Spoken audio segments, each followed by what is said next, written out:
జై తెలంగాణ, జై సింగరేణి, జై హెచ్ఎంఎస్, జై టిఆర్ఎస్. అందరికీ నమస్కారం. ఇవాళ సింగరేణి బాయిబాటలో భాగంగా సత్తుపల్లి మైన్ మాట్లాడడానికి రావడం జరిగింది. ఇక్కడ ఉన్నటువంటి యాజమాన్యం, అదేవిధంగా ప్రభుత్వం, అదేవిధంగా గెలిచినటువంటి ఏఐటియుసి సంఘం వీళ్ళందరూ కలిసి కార్మికుల హక్కులను కాలరాస్తూ కార్మికులతో మాట్లాడడానికి వచ్చినటువంటి హెచ్ఎంఎస్ యూనియన్ని అడ్డుకునేటటువంటి ప్రయత్నం ఇవాళ చేసినారు. ఇది ఇవాళతో ఆగేది కాదు. వాల్టర్ ఒక మాట చెప్తాడు, నువ్వు చెప్పేది నాకు నచ్చినా నచ్చకపోయినా నువ్వు చెప్పేటటువంటి హక్కును నా రక్తంతో దారబోసి కాపాడుతా అని చెప్తాడు. అటువంటి సిద్ధాంతాలతోని పనిచేయాల్సినటువంటి కమ్యూనిస్టులు ఇవాళ కరప్ట్ అయిపోయి ప్రభుత్వానికి లొంగిపోయి హెచ్ఎంఎస్ యూనియన్ ఇక్కడికి వచ్చి నిజాలు చెప్తా ఉంటే జీర్ణించుకోలేక పోలీసులను అడ్డుపెట్టి మమ్మల్ని ఆపడానికి ప్రయత్నం చేసిండ్రు. మరి పోలీసులు ఆపేటంత పరిస్థితి లేదు. ఇవాళ ఇక్కడ మేము గేట్లు బద్దలు కొట్టుకొని లోపలికి రావడం జరిగింది. వస్తే కార్మికులందరినీ ముందే మస్టర్ వేసి లోపలికి పంపించిరంట. ఏం ఇబ్బంది లేదు. నేను ఒకటే మాట చెప్తా ఉన్నా, ఇక్కడ ఉండేటటువంటి కార్మికులందరి దగ్గర సెల్ ఫోన్లు ఉన్నాయి. మేము ఇవాళ మాట్లాడే ప్రతి మాట వాళ్ళకి ప్రతి ఒక్కరికి వాట్సాప్ ద్వారా మేము పంపించడం జరుగుతుంది. గెలిచినటువంటి ఐఎన్టీయూసీ యూనియను, గెలిచినటువంటి ఏఐటీసీ యూనియను వీళ్ళిద్దరు కూడా మీ దగ్గరికి కార్మిక సంఘాలు రాకుండా ఎట్లా అడ్డుపడుతున్నారో, ఎట్లా మీ భరతం పట్టాలో అవన్నీ కూడా కార్మికులకు మేము ఎక్స్ప్లెయిన్ చేసి చెప్తాం. ఇబ్బంది ఏం లేదు. కార్మికుల హక్కులు ఎట్లా కాపాడుకోవాలో, సింగరేణి సంస్థను ఎట్లా కాపాడుకోవాలో కంకణం కట్టుకొని వచ్చినాం.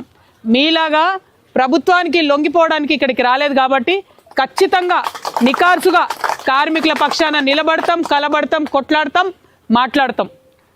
ఇవాళ మా మీద ఈ ప్రతాపం ఏదైతే చూపించిరో, గేట్ దగ్గర తాళాలేసి హెచ్ఎంఎస్ యూనియన్ లోపలికి రాకుండా ఎట్లయితే వేసిరో, ఎంత టాలెంట్తోని ఒక గంట ముందే మొత్తం అందరు కూడా కార్మికులను డ్యూటీలు ఎక్కించి పంపించిరో, నేను ఇవాళ సవాల్ చేస్తా ఉన్న ఐఎన్టీయూసీ నాయకులకి, ఏఐటీసీ నాయకులకి, ఆ టాలెంట్ చూపించండి. ఈపీ ఆపరేటర్లకు ప్రమోషన్ ఇప్పించండి దమ్ముంటే. ఆ టాలెంట్ చూపించండి. ఏ జనరల్ మేనేజర్ అయితే దుమ్ముల ఓపెన్ క్యాష్ దగ్గర బ్లాస్టింగ్ జరిగే దగ్గర అక్కడ అన్నం తినాలే మీరు లంచ్ బ్రేక్ లేకుండా అని ఇబ్బంది పెడుతున్నాడో, దమ్ముంటే ఆ కార్మికుల హక్కులను కాపాడండి. ఇవాళ ఒక్కరోజు వచ్చినాయి కాదు కార్మికుల హక్కులు, 100 సంవత్సరాలు కొట్లాడి ప్రపంచవ్యాప్తంగా ఎంతోమంది రక్తం చిందిస్తే ఈ ఎర్ర జెండాక ఎర్ర రంగు వచ్చింది. ఈ ఎర్ర జెండా కప్పుకునే ఏఐటీసీ వాళ్ళు సిగ్గుపడాలి. ఇక్కడ సింగరేణిలో ఎక్కడ బావి ఉంటే దుంకి సావాలి. ఎందుకు ఈ మాట చెప్తా ఉన్నా అంటే ఈ దొంగ దెబ్బ తీయడం ఏంది? పోలీసు వాళ్ళని పెట్టుకొని కార్మికులకు, కార్మిక సంఘాలకు మీరు గ్యాప్ క్రియేట్ చేయడం ఏంది? మీరు ఏఐటీసీ వాళ్ళు అధికారంలో లేనప్పుడు రాలేదా బాయిల మీదకి? ఆనాడు అధికారంలో బీఆర్ఎస్ ఉన్నా కూడా బాయిల మీటింగ్లు అలౌ చేయలేదా? ఏమి ఇబ్బంది ఉన్నది మీకు? అంత భయం ఎందుకు? ఇవాళ సత్తుపల్లి కొత్త ఏరియాగా డెవలప్ అవుతుంది. మరి కళ్ళు కనబడతలేవా మీకు? ఇక్కడ కార్మికుల పిల్లలకు స్కూల్ ఉందా, హాస్పిటల్ ఉందా? కార్మికుల పిల్లలకు 2 బెడ్లతోనా మీరు నడిపేది హాస్పిటల్?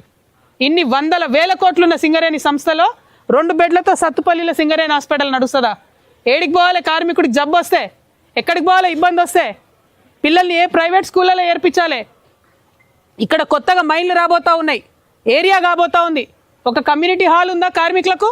అడిగినరా ఎప్పుడన్నా? అది అడగరు. వాటర్ ట్యాంకర్లు కానీ, డోజర్లు కానీ, షవర్లు కానీ ఒక్కటన్నా కండిషన్లు ఉందా? అవుట్ ఆఫ్ సర్వీస్ అయిపోయిన వాటిలలో ఇలా కార్మికుడు ఎక్కి నడుపుతూ ఉంటే మంటలు అనుకోండి, ఒక షవర్ కాలిపోయింది. ఇక్కడ ఇంగిత జ్ఞానం ఉందా ఇక్కడ గెలిచిన కార్మిక సంఘాలకు? అవి అడిగే దమ్ము లేదు. కానీ హెచ్ఎంఎస్ వస్తుంది, టిఆర్ఎస్ వస్తుంది, కార్మికులతో మాట్లాడతారంటే గేట్ కాడ పోలీసు వాళ్ళని కాపలా పెట్టుకుంటున్నారు. పోలీసు వాళ్ళని కాపలా పెట్టుకున్నారంటేనే మీ గుండెల్లో భయం మొదలైంది. హెచ్ఎంఎస్ గెలుపు ప్రారంభమైంది. ఖచ్చితంగా త్వరలోనే గుర్తింపు సంఘం ఎన్నికలు వస్తాయి. హెచ్ఎంఎస్ విజయ డంకా మోగిస్తుందని ఇలా సత్తుపల్లి సాక్షిగా మేము చెప్తా ఉన్నాం. నిజంగా పోలీస్ అన్నలు కూడా నేను అడుగుతా ఉన్నా, మీకు ఇండ్లు లేకపోతే మొత్తం సింగరేణి క్వార్టర్లే కదా ఇస్తున్నాం. మీకు ₹1 ఖర్చు లేకుండా ఒక్క రూపాయి ఖర్చు లేకుండా మీకు డిపార్ట్మెంట్ నుంచి మీకు వచ్చే హెచ్ఆర్ఏ రాంగా మీకు సింగరేణిలే మేము ఇస్తున్నాం కదా క్వార్టర్లు. మరి ఆ సింగరేణి కార్మికుల హక్కులు కాపాడడానికి వస్తే మీరు మా కార్మిక సంఘాల నాయకులను అడ్డుకుంటే ఎట్లా? అసలు what right does police have to come in to Singareni campus? You have no right. This is a area where labour is to be protected. Singareni has its own security. మాకున్న సెక్యూరిటీ, మా సెక్యూరిటీ స్టాఫ్ చాలు, కొత్తగా police వాళ్ళు రాకూడదు. నేను general manager గారికి హెచ్చరిక చేస్తా ఉన్నా, ఇవాళ మా సంఘం రాకుండా ఆపిరు కదా, మిమ్మల్ని ఖచ్చితంగా లేబర్ కోర్టుకి ఇడుస్తాం. నేను చెప్తా ఉన్నా, మేమేమి అవసరం అంటే గల్లీలో గుండాగిరి వేస్తాం, తాళం వేస్తే తాళం బల కొట్టుకొని లోపలికి వచ్చినాం. అవసరం అంటే లేబర్ కోర్టులో కూడా లేబర్ చట్టాలతో వాదించి కార్మికులను కలవకుండా మమ్మల్ని కార్మిక యూనియన్ నేతలు ఏదైతే అడ్డుకున్నారో చట్టపరం కూడా చర్యలు తీసుకుంటాం. అన్నిటికన్నా ఎక్కువ కార్మికుల మంచి కోసం ఇక్కడికి వచ్చినాం. అడిగేటోడు ఒకడు ఉండాలి. ప్రభుత్వాన్ని కానీ గెలిచినోని కానీ అడిగేటోడు ఒకడు ఉంటేనే ముందడుగు పడుతుంది. ఎవడు అడగలేదంటే ఇగో ఇవాళ అయినట్టు అవుతుంది. కుక్కిన పేర్లలాగా ఇవాళ గెలిచి మీరు అధికారంలో ప్రభుత్వంలో కార్మికుల హక్కులను విస్మరించి పనిచేస్తూ ఉన్నారు. ఇది కరెక్ట్ కాదు. ఇక మూడోది, అన్నిటికన్నా ఎక్కువ ఐఎన్టీఎస్ వాళ్ళు ఇక్కడ గెలిచిరట. అన్నలు మీరు పేర్లు ఎవరో నాకు తెలియదు, కానీ నేను మిమ్మల్ని అడుగుతా ఉన్నా, కాంగ్రెస్ గవర్నమెంట్ 50,000 కోట్లు బాకీ ఉందన్న సింగరేణికి. అజర మీ ముఖ్యమంత్రి దగ్గర పోయి ఇప్పియండి. మొన్న మేము ప్రకటన చేసినాం, ఏమని? సింగరేణి బాయిబాట పోయిన 20వ తారీఖు నాడు ప్రారంభించినప్పుడు డిపెండెంట్ ఉద్యోగాలు ఇవ్వాల్సిందే, అది కార్మికుడు హక్కు. అది మీరు ఇచ్చి నెల నెల మెడికల్ బోర్డు పెట్టకపోతే ఈ నెల 20వ తారీఖు నుండి మేము నిరవధిక నిరాహార దీక్ష చేస్తాం హెచ్ఎంఎస్ ఆధ్వర్యంలో అని చెప్పినాం. అది చెప్పంగానే జనక్ ప్రసాద్ గారు పూల బొకే పట్టుకొని ముఖ్యమంత్రి గారి దగ్గర పోయిండు. ఫోటో దిగిండు. ఆయన ముఖ్యమంత్రిని గుర్తుపట్టిండో లేదో కూడా నాకు తెలియదు. ఫోటో దిగి ఒక ప్రకటన ఇచ్చుకున్నారు. ఏందట? 18వ తారీఖు నుంచి మేము పెట్టేస్తున్నాం మెడికల్ బోర్డు అని ఆయన చెప్తాడు. ఇక వెనక పడిపోతున్నామని సుక్క గుర్తోళ్ళు ఉరికిండ్రు. వాళ్ళు ఒక బొకే ఇచ్చుకున్నారు, వాళ్ళు ఒక ఫోటో పెట్టి 15వ తారీఖే మెడికల్ బోర్డు ఇస్తామని వాళ్ళు చెప్పారు. ఇవన్నీ ఎందుకు చెప్తున్నారు? హెచ్ఎంఎస్ ఉంది అడగడానికి కాబట్టి, దీక్ష చేస్తాం కార్మికుల పక్షాన మేము అన్నాం కాబట్టి ఇలా ఉరికొచ్చి ప్రకటన చేస్తున్నారు. మరి 30 నెలలలో ఏమైంది ఈ సోయి? 30 నెలలలో కార్మికులు కండ్లలో నీళ్ళు పెట్టుకుంటున్నారు. ఇవాళ నేను డిపెండెంట్ ఎంప్లాయ్మెంట్కి అప్లై చేసుకున్నటువంటి కార్మికులందరికీ కూడా హెచ్ఎంఎస్ తరఫున భరోసా ఇస్తా ఉన్నా. అన్నలారా, మేము 2 నెలల్లో రిటైర్ అవుతున్నాం, 3 నెలల్లో రిటైర్ అవుతున్నాం అని భయపడకండి. మీరు ఏనాడైతే అప్లికేషన్ పెట్టుకుంటారో ఆ అప్లికేషన్ డేట్ని కన్సిడర్ చేయాలి. ఆ అప్లికేషన్ డేట్ ప్రకారమే డిపెండెంట్ ఉద్యోగం ఇవ్వాలి. మీరు రిటైర్ అయిపోయినా సరే ఆ అప్లికేషన్ డేట్ ప్రకారమే మీరు అనుకున్న వాళ్ళకి, మీ పిల్లగానిక అల్లునిక పక్కింటోళ్ళక, మీరు ఎవరిని సెలెక్ట్ చేస్తే వాళ్లకు డిపెండెంట్ ఉద్యోగం ఇవ్వాల్సిందే. ఆ హక్కు కోసం హెచ్ఎంఎస్ పోట్లాడుతుంది. ఒక పక్క వెల్ఫేర్ లేదు, ఇంకొక పక్క డెవలప్మెంట్ లేదు. రెండు లేకుండా సంస్థను ఎట్లా కాపాడతారు? మేము ఇవాళ సింగరేణి యాజమాన్యాన్ని, కాంగ్రెస్ ప్రభుత్వాన్ని డిమాండ్ చేస్తున్నాం. ఈ సత్తుపల్లి పరిస్థితి ఇల్లందు లెక్క కావద్దు, గుండాల లెక్క కావద్దు, మనుగూరు లెక్క కావద్దు. ఏమవుతుంది? ఇవాళ ఇల్లందులో మొత్తానికే లాకౌట్ అయిపోయిందట. జిఎంని కూడా రద్దు చేసే పరిస్థితికి వచ్చింది. ఇవాళ గుండాలలో ఏ గ్రేడ్ బొగ్గుంది, సర్వే చేసి రిడ్స్పెట్టి ఇంతవరకు ఏం స్టార్ట్ చేయలే. మనుగూరులో ఏమవుతుంది? అక్కడ ఒకటే ఓసి నడుస్తుంది, ఇంకా 3 ఏళ్ళు అయితే అది అయిపోతుంది. కార్మికులకు అర్థమవుతలేదు, ఏడుకోవాలనో ప్రజలకు అర్థమవుతలేదు. సత్తుపల్లిది ఆ పరిస్థితి కాకూడదు. సత్తుపల్లిలో కొత్తగా వచ్చే ఓపెన్ కాస్ట్లు అన్నీ కూడా సింగరేణి సంస్థనే నిర్వహించాలి, ప్రైవేట్ వాళ్ళకి ఇవ్వద్దని మేము డిమాండ్ చేస్తూ ఉన్నాం. ఎందుకంటే సంస్థ బతకాలే. ఇవాళ ఇక్కడ సమాంత అని సిహెచ్పి కట్టిండ్రు అంతకుముందు, కోల్ హ్యాండ్లింగ్ ప్లాంట్. ఏమైంది? దాన్ని కట్టి 1000 కోట్లతో కట్టిండ్రు, సంస్థ సొమ్ము పెట్టిండ్రు, కార్మికుల చెమట రక్తం ఉండే దాంట్లో 350 మంది కార్మికులు అక్కడ పనిచేసేది. ఇలా దాన్ని తీసుకుపోయి కాంగ్రెస్ ఎమ్మెల్యే రాజగోపాల్ రెడ్డి కంపెనీ ఉంటుంది సుషి అని, ఆ సుషి కంపెనీకి ప్రైవేట్ వాళ్ళకి అప్పచెప్పారు. అప్పచెప్తే ఏమైంది? అందులో 350 మంది మన సింగరేణి కార్మికులు ఎవరైతే పనిచేస్తున్నారో వాళ్ళని బయటికి పంపించేసారు. అంటే మన కార్మికులేమో నడుము నొయ్యంగా, ఈపు నొయ్యంగా ప్రైవేట్ బస్సులు మాట్లాడుకోవాలి, ఇక్కడ నుంచి కొత్తగూడెం పోవాలి, లేకపోతే కొత్తగూడెం నుంచి ఇడికి రావాలి. ఇవాళ రోజు మీ అందరికీ తెలుసు, సత్తుపల్లిలో రోజుకు 300 నుంచి 400 మంది ప్రైవేట్ బస్సులు మాట్లాడుకొని కార్మికులు కొత్తగూడెం నుంచి ఇక్కడికి వచ్చి డ్యూటీ చేసిపోతారు. ఎంత మోసం అంటే, ఎంత దారుణం అంటే, కొత్తగూడెంలోనేమో 2% వస్తుంది హెచ్ఆర్ఏ, ఇక్కడ 9% రావాలి సత్తుపల్లిలో. మరి వాళ్ళు రోజు ప్రయాణం చేస్తున్నారు కదా, ఈ మైన్లోనే రిపోర్ట్ చేస్తున్నారు కదా. మోసం ఎంత ఘోరం అంటే, అక్కడ ఇచ్చినట్టే 2% ఇక్కడ ఇస్తున్నారు. ఎందుకు ఇయర్ 9%? 7% కార్మికుల సొమ్ముని మేనేజ్మెంట్ పక్కన పెడుతుంది. ఇది అడిగే దమ్ము ధైర్యం ఉందా ఏఐటీసీ వాళ్ళకని నేను అడుగుతా ఉన్నా. ఇప్పియండి కార్మికులకు 7% అదనంగా హెచ్ఆర్ఏ ఇప్పియండి. ఆ హక్కును తెలియజేయండి.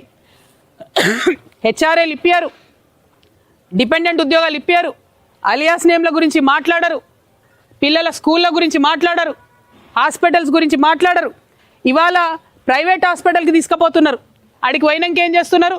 తల్లిని తండ్రిని ఆపరేషన్ థియేటర్లో వండబెట్టి, ఇగో గవర్నమెంట్ ఇచ్చిందైతే నాసిరకంగా ఉంటుంది, మేము ప్రైవేట్ హాస్పిటల్లో వేస్తే ఎక్కువ ₹1,00,000 కట్టండి, ₹1,50,000 కట్టండి అంటే ఆపరేషన్ టేబుల్ మీద తండ్రి ఉంటే చచ్చినట్టు కడతారు కార్మికులు.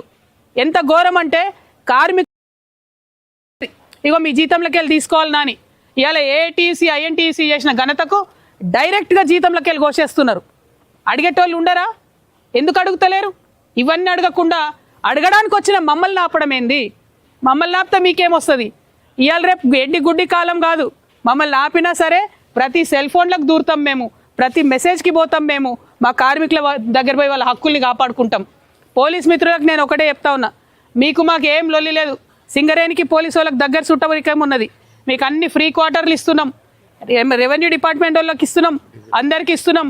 డీజిల్ కూడా పోలీస్ బండ్లకు సింగరేణి పైసలతోనే పోయిస్తున్నాం. పంచాయతీ మీకు మాకు కాదు, మా పంచాయతీ ప్రభుత్వంతో ఉన్నది. నేను ప్రభుత్వాన్ని హెచ్చరిక చేస్తా ఉన్నా, ఇక్కడ మీరు మమ్మల్ని ఆపి మీ కౌంట్ డౌన్ మీరే ప్రారంభించుకున్నారు. అది ఏఐటీసీ కౌంట్ డౌన్ స్టార్ట్ అయింది, ఐఎన్టీసీ కౌంట్ డౌన్ స్టార్ట్ అయింది. అన్నిటికన్నా ఎక్కువ కాంగ్రెస్ ప్రభుత్వం కౌంట్ డౌన్ కూడా స్టార్ట్ అయింది. ప్రజలు విసిగిపోయి ఉన్నారు, హక్కులను కాలరాస్తున్నారు. తెలంగాణ హక్కుల కోసం కొట్లాడింది, ఎంతోమంది బిడ్డలను అమరులు చేసుకొని సాధించుకున్నాం తెలంగాణ. ఇట్లా గేట్ల కాడ తాళమేసి మమ్మల్ని రానియకుండా, మమ్మల్ని ఎవరు మాట్లాడకుండా చేస్తారనుకుంటున్నారు. కానీ అది కాదు, అది కుదరదు. ఖచ్చితంగా మేము కార్మికుల హక్కుల కోసం నిలబడతాం. ఫ్యూచర్లో ఎలక్షన్లో పోటీ చేస్తాం. హెచ్ఎంఎస్ని గుర్తింపు సంఘంగా గెలిపించమని సత్తుపల్లి కార్మికులందరినీ కూడా నేను కోరుతా ఉన్నా. అడిగేటోడు ఉంటే, గట్టిగా మీ పక్షాన్ని నిలబడి మాట్లాడేటోడు ఉంటే మన హక్కులన్నీ వస్తాయి. కాబట్టి గెలిపించండి హెచ్ఎంఎస్ని, హక్కులు సాధించండి, జీతాలు పెంచుకుందాం, ఎక్విప్మెంట్ని అప్గ్రేడ్ చేసుకుందాం, అలియాస్ నేమ్ల సమస్య తీర్చుకుందాం, డిపెండెంట్ ఉద్యోగాల సమస్య తీర్చుకుందాం, మన ప్రమోషన్లు ఏవైతే ఆగిపోయినాయో వాటి సమస్య తీర్చుకుందాం. ఇక్కడ ఈపీ ఆపరేటర్స్ ఉంటారు, వారందరి సమస్యలు తీర్చుకుందాం. ఏదైతే పిహెచ్డి పోయిందో 50%, ఏదైతే N-1 విధానం ఉందో వాటిని కూడా రివర్స్ చేసుకునే ప్రయత్నం చేద్దాం. మరి ఇవన్నీ హక్కులు సాధించాలంటే హెచ్ఎంఎస్కు, టీఆర్ఎస్కు అండగా నిలబడాలని కార్మిక సంఘ నాయకులందరినీ కూడా, కార్మికులందరినీ కూడా నేను కోరుతూ మీ అందరి దగ్గర సెలవు తీసుకుంటున్నా.